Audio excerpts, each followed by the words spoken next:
Welcome to the video from Module 11 about observational studies and experiments. There are two primary types of data collection: observational studies and experiments. An observational study is one in which the researcher does not actively control the value of any of the variables being collected. Instead, the researcher observes and records data without directly interfering with how the data arise. This might happen by the researcher using a survey or reviewing medical or company records. They may follow a cohort of individuals to see what happens to them over time. The key thing is that they're not actually influencing the value of any of the variables they're collecting.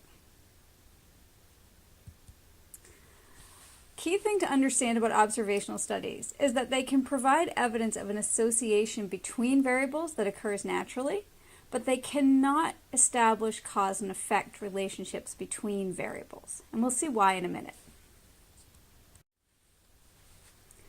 For example, suppose that an observational study tracked sunscreen use and skin cancer. So the study then is not going to be telling people whether or not to use sunscreen. It's just going to be observing what they choose to do on their own. The study finds that people who use more sunscreen are also more likely to develop skin cancer. Does this mean that sunscreen causes skin cancer? Is there another possible explanation for this association? Maybe people who use more sunscreen also spend more time in the sun, and spending time in the sun would increase their risk of getting skin cancer. Maybe people who have a family history of skin cancer are also more likely to use sunscreen, and that family history would also make them more likely to develop skin cancer themselves. These are examples of what are called confounding variables. A confounding variable is a variable that is associated with both the explanatory and the response variables. In this case, more sun exposure would be associated with both having more sunscreen use and with a greater chance of skin cancer. In a situation with a confounding variable, when we have an association between the explanatory and response variables, we can't be sure if it's a cause and effect relationship or if it's really because of the confounding variable that we're seeing an association.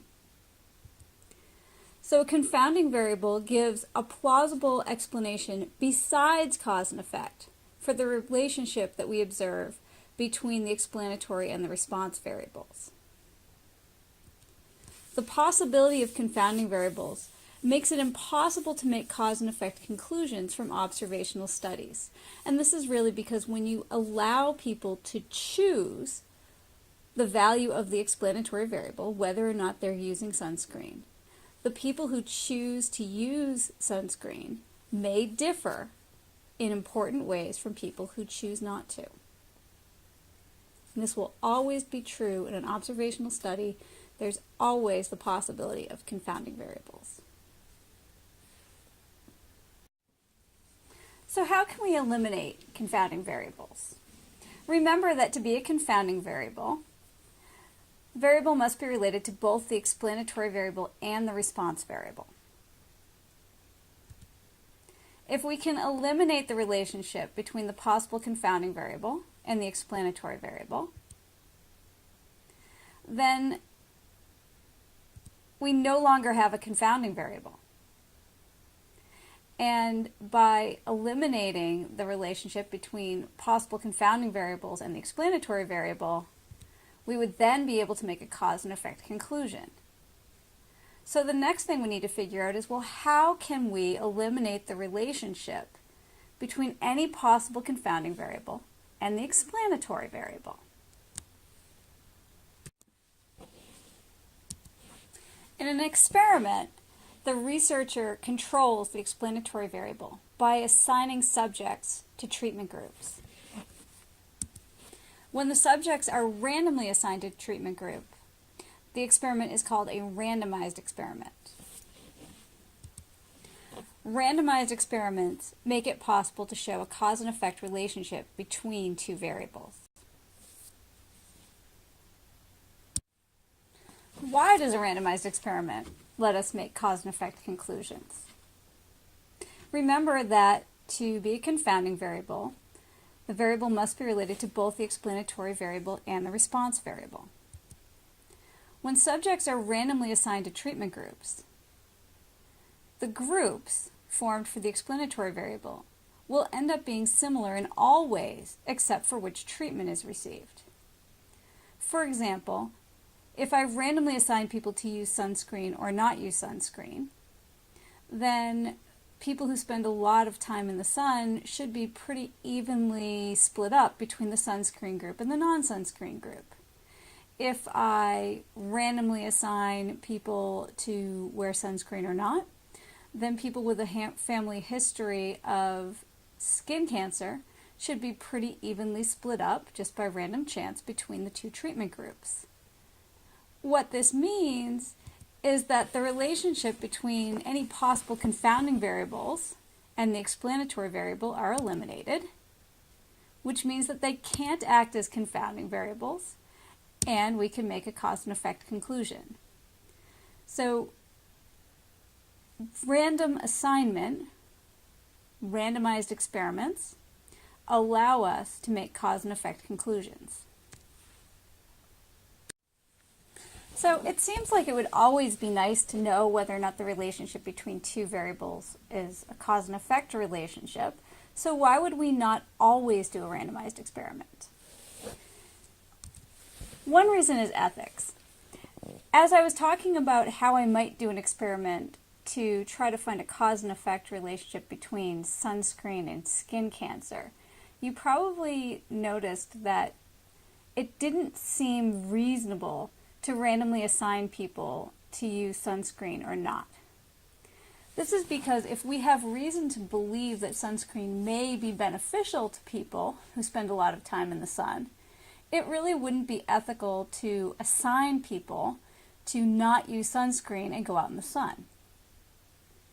So ethics is definitely a reason why you can't do randomized experiments. You can never assign people to do things that might be harmful to them, like smoking, drug use, all kinds of things. Another reason why you might not always do an experiment is that not all explanatory variables can be controlled. For instance, gender, age, those sometimes are things that we're interested in as explanatory variables, and they can't be controlled.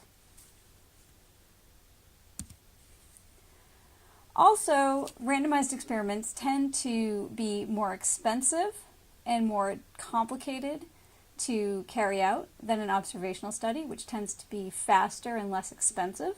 So that's another reason why we may not use a randomized experiment.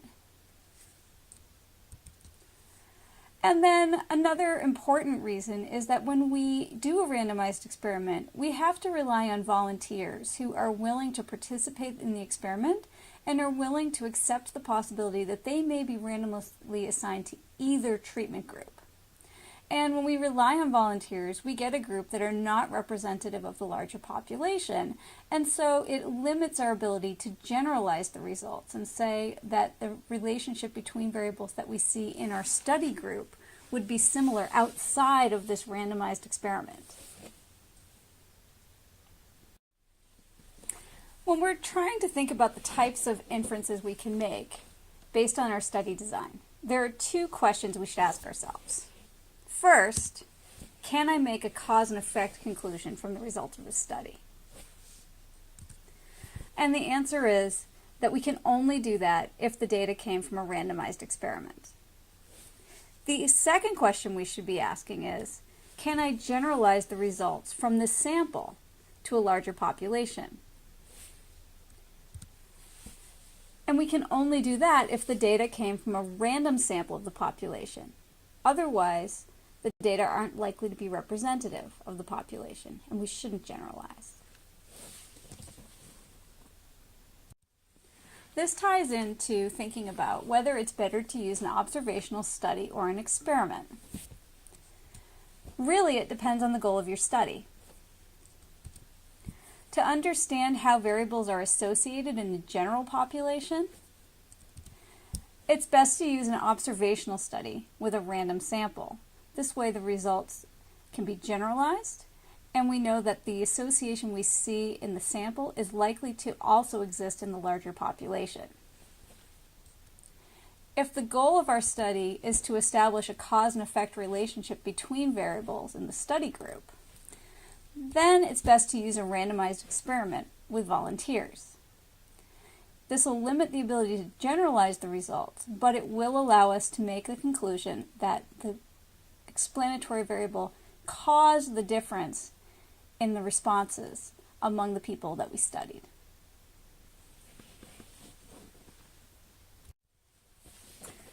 The next thing to do is to complete the module activities and ask questions as needed. You can also check the solutions once you submit them and make sure that you ask questions about anything you're unsure about before you complete the module quiz. Thanks. Have a good day.